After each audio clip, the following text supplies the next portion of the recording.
Hello friends, मैं Sandeep Kumar Jaiswal gain knowledge में आप सभी का स्वागत करता हूं। आज मैं यहां पे आप लोगों से आग्रह करने के लिए यहां पर उपस्थित हुआ हूं कि 9 तारीख को जो आंदोलन होना है महाआंदोलन है। हम लोग डीएड बीएड संघ के नेतृत्व में जो किए जा रहा है उसके नेतृत्व में, तो ऐसे सभी बेरोजगार युवाओं को वहां अवश्य रूप से ही चलना चाहिए जो किसी न किसी भर्ती में अटके हुए हैं या तो तैयारी कर रहे हैं परीक्षा में, लेकिन नोटिफिकेशन जारी नहीं हो पाया है। चाहे वो एसआई हो, चाहे वो शिक्षक भर्ती का हो, चाहे पीएससी वाले, सभी को वहां जाना चाहिए। और ऐसे कोई बंधु हैं जो वहां नहीं जा सकते किसी कारणवश, तो कम से कम जा नहीं सकते तो अपने बदले में 2, 4, 5 जितने हो सके भेज तो सकते हैं। हो सकता है अपने दोस्त यार को भेज दे या अपने रिश्तेदार को भेज दे।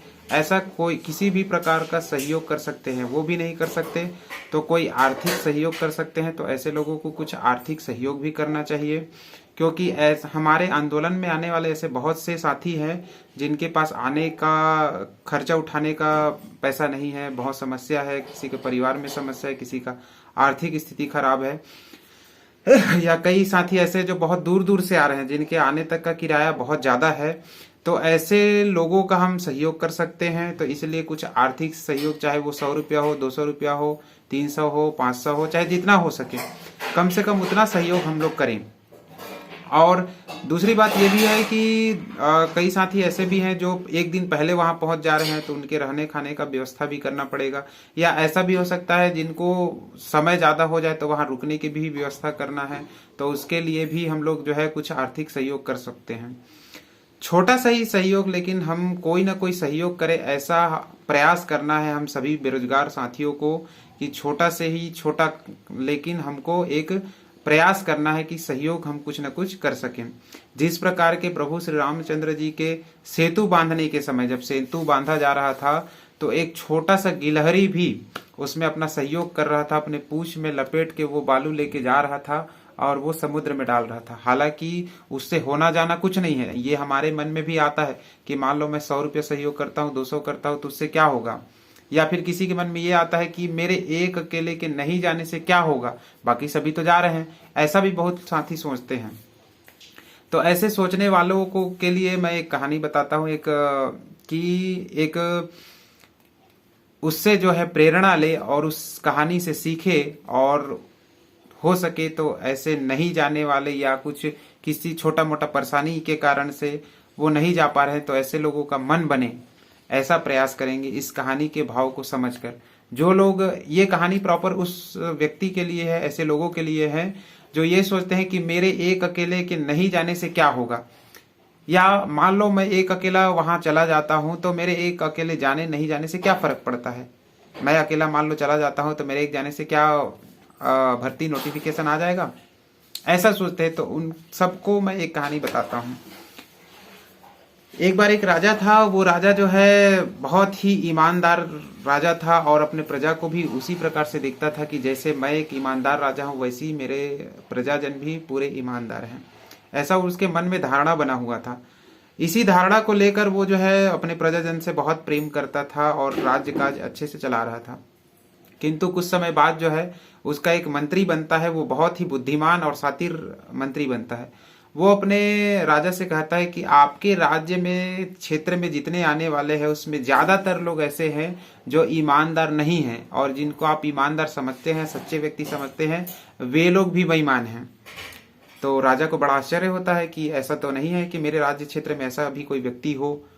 तो मंत्री बोलते हैं कि एक काम करिए, ये सब का प्रमाण आपको चाहिए तो मैं आपको प्रमाण दिलाता हूँ। आपको प्रमाण ही चाहिए ना, तो आपको प्रमाण दिलाता हूँ मैं।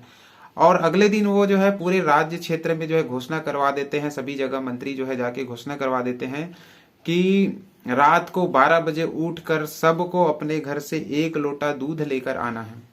और मंत्री जो है एक बड़ा सा तालाब खुदवाता है, और खुदवाने के बाद वो तालाब पूरी तरह से सूखा रहता है, जिसमें सभी लोगों को घोषणा किया रहता है कि उस तालाब में जाकर हमको दूध डालना है।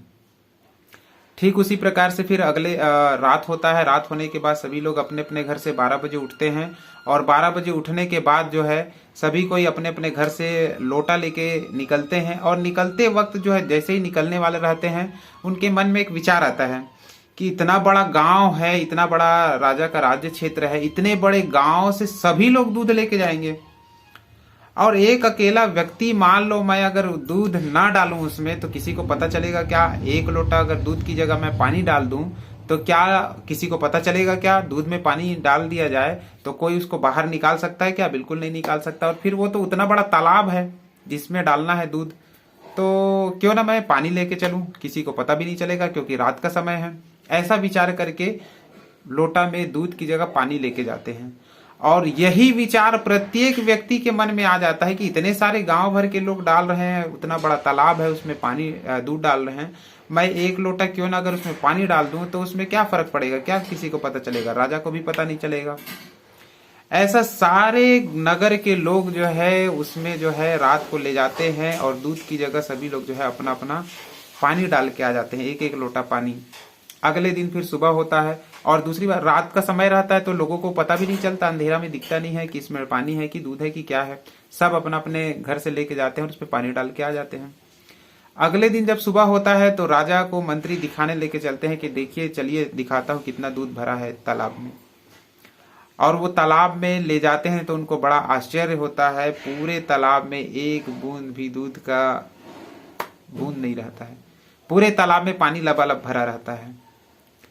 तब उस दिन राजा को पता चलता है कि वास्तविकता में एक एक व्यक्ति को अगर परखा जाए तो इनमें से कोई भी व्यक्ति ईमानदार नहीं है। तो इस प्रकार से अगर प्रत्येक व्यक्ति के मन में यह धारणा बन जाए कि मेरे एक अकेले नहीं जाने से क्या होगा, कि मेरे एक अकेले जाने से क्या होगा, तो वही बूंद बूंद करके एक घड़ा भरता है, ऐसा कहावत है। तो वो एक सत्य भी है कि एक एक व्यक्ति को जोड़ते जोड़ते जोड़ते जो है हम लोगों का संख्या हजारों लाखों हो सकता है।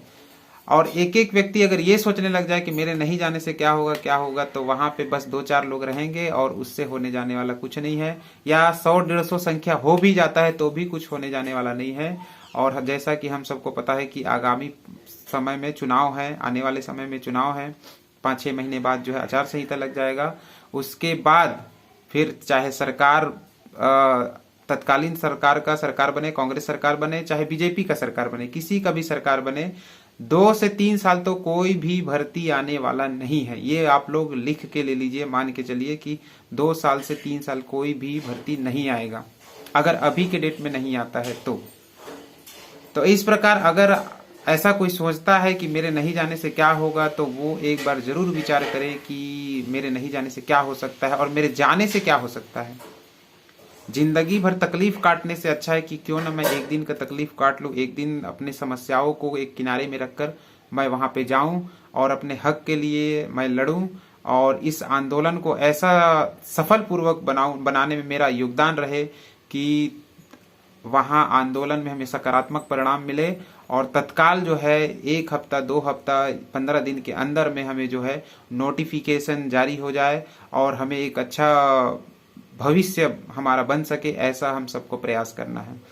उम्मीद है आप लोगों को मेरा बात समझ में आ गया होगा, अच्छा लगा होगा। अगर थोड़ा सा भी दिल में ये बात जो है, दिमाग में ये जाता है, तो आप लोगों से निवेदन है कि आप लोग जरूर 9 अप्रैल को बूढ़ा तालाब चलिए। और ये इन्हीं आशाओं के साथ मैं अपना बात समाप्त करता हूँ।